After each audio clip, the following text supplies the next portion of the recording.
I don't love you as if you were a rose of soul, topaz, or arrow of carnations that propagate fire. I love you as one loves certain obscure things, secretly between the shadow and the soul. I love you as the plant that doesn't bloom but carries the light of those flowers hidden within itself. And thanks to your love, the tight aroma that arose from the earth lives dimly in my body. I love you without knowing how or when or from where. I love you directly without problems or pride. I love you like this because I don't know any other way to love, except in this form in which I am not, nor are you. So close that your hand upon my chest is mine. So close that your eyes close with my dreams. Who are you? I am Pablo Neruda, the one who wrote that poem. Come with me. Where are we going? Just come with me, okay?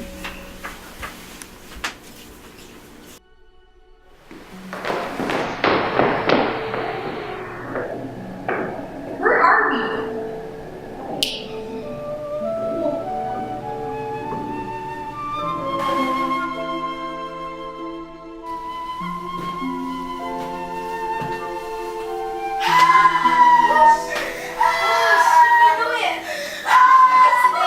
You see that woman?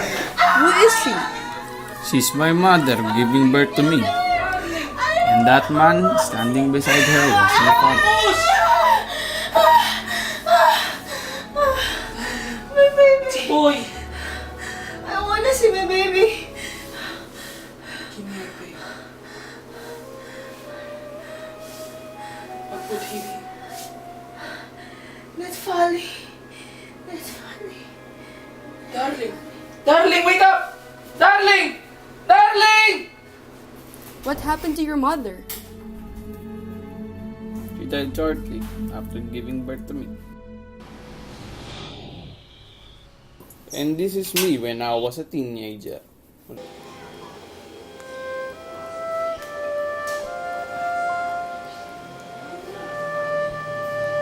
Netpali, pick up your things. Pick up your things. Hurry up. We're leaving now.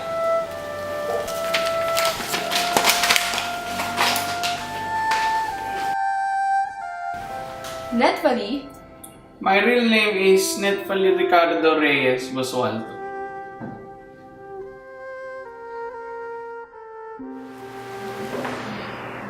We're here in Temuco, where my father remained in Doña Trinidad, Candia Valverde.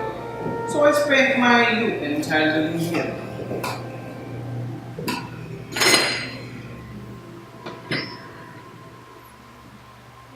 At the early age of 13, I began contributing to the daily La Mañana.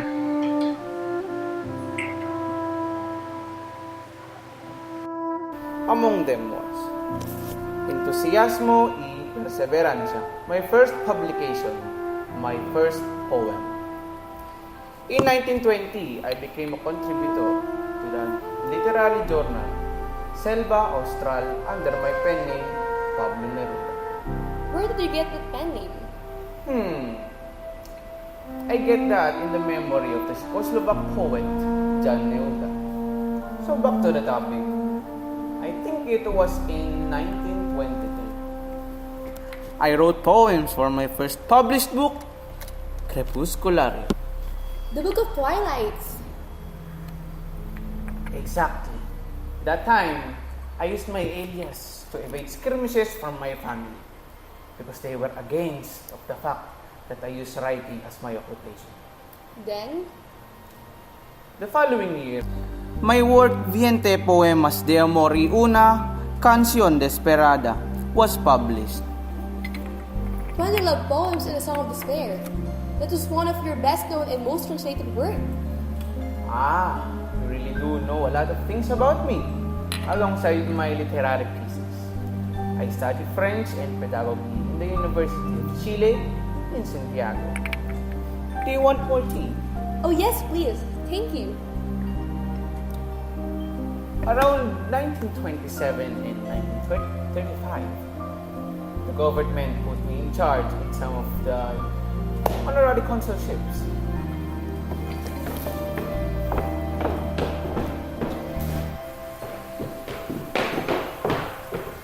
It took me to Burma, Ceylon, Java, Singapore, Buenos Aires, Barcelona, and Madrid. My poetic productions during this difficult period includes my collection of the esoteric surrealistic poems, La Residencia en la Tierra. That marked your literary breakthrough. Yes. Tell me more about it. I joined the Republican movement, first in Spain, and then it goes to France. Do you mind if I ask you why? It is because of the Spanish Civil War and the murder of Garcia Lorca. It affects you greatly, isn't it? Yes, that's how I started making my collections of poems. The same year, that was 1937, I returned to my native country to which I had been recalled, and my poetry during the following period was characterized by an orientation towards political and social matters. Well, it is because España and El Corazon had a great impact by virtue of its being printed in the middle of the front during the Civil War. Yeah, then in 1939, I was appointed consul for the Spanish emigration, residing in Paris, and shortly afterwards, Consul General in Mexico, where I rewrote Canto General de Chile, transforming it into an epic poem about the whole South American continent. In 1950, I published it in Mexico and also underground in Chile. I know that! Canto General consists of approximately 250 poems brought together into 15 literary cycles and constitutes the central part of your production. Shortly after its publication, it was translated into some 10 10 languages. 10 languages. That's great. I think you're really studying well, aren't you? Of course. My mom always says to me that I should study well so I can get the dialect of father. That's so very sweet. I am 100% sure that you will get great one. So now, let's go back to my story. Due to my progress against President Gonzales Videla's repressive policies against striking miners in 1947, I had to live underground my very own country until I managed to came out in 1949. Where did you go? I went to Europe until I came home in 1952. Las Uvas y El Vencho. They said that was the diary of your exile.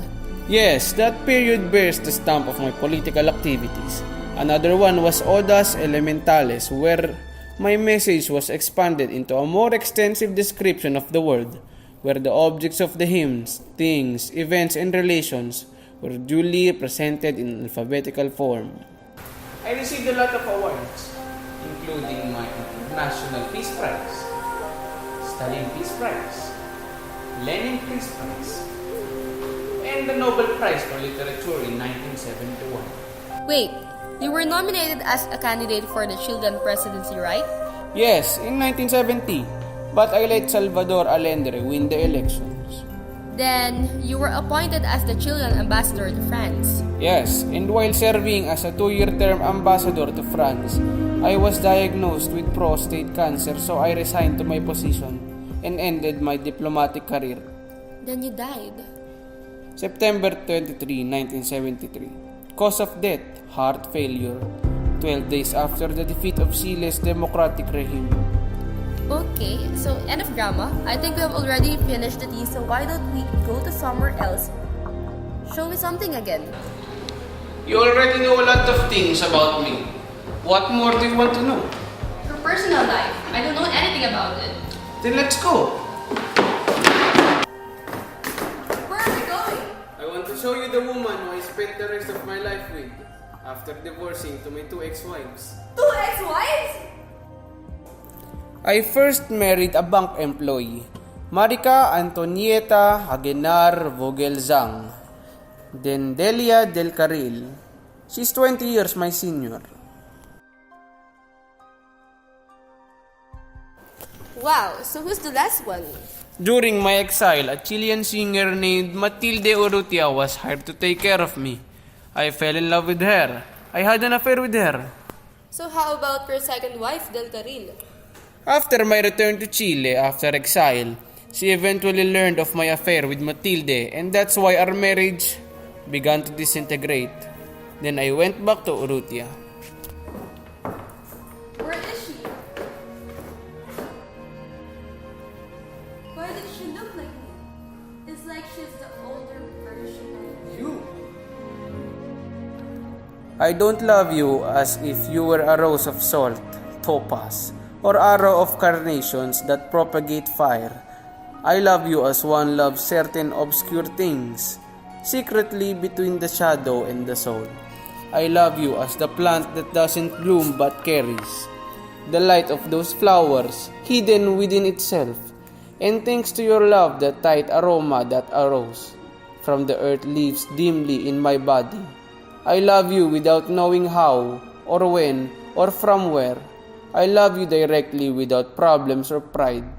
I love you like this because I don't know any other way to love, except in this form in which I am not nor are you.